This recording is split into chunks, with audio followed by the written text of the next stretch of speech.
Before I begin, let me thank my Deputy Leader, Melissa Lantsman. We join today in thanking His Majesty for coming to Canada and delivering the throne speech, reinforcing our ancient British liberties, a parliamentary system that goes back 800 years, a system that has served Canada well and has been the foundation of what I love to call the Canadian promise, that anyone who works hard gets a great life in a nice, affordable house on a safe street. That's the promise that we as Conservatives ran to restore, and it's why we were able to get 2 million more votes and 24 more seats. We inspired a lot of people that we would fight for that Canadian promise and bring forward that hope.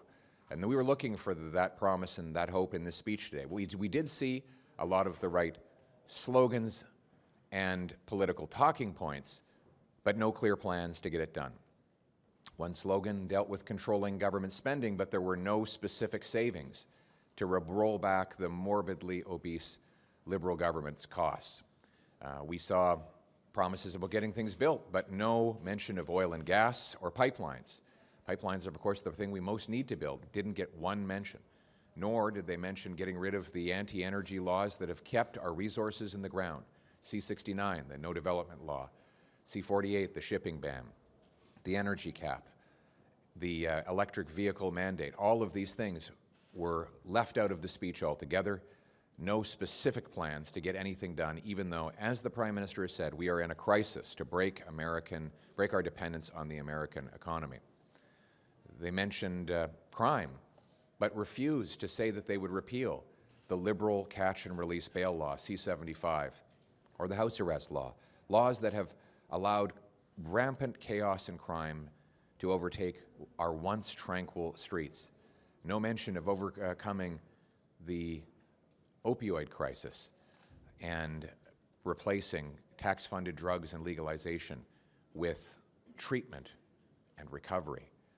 No mention of real plans to get taxes under control by reducing the cost of government. So we're here to turn the government's talking points into real plans. We pledge to work with the government to repeal the anti-energy law, C-69, repeal the energy cap, the electric vehicle mandate, the offshore shipping ban. Let's get our pipelines building. Let's get our goods to markets other than the United States. We're here to propose cuts to bureaucracy, consultants, foreign aid, and corporate welfare so that we can bring down taxes, debt, and inflation. Let's repeal the catch and release laws so that we can restore safety to our streets. Let's invest in treatment and recovery to bring our loved ones home drug-free. In other words, let's replace the talking points with real plans to get it done.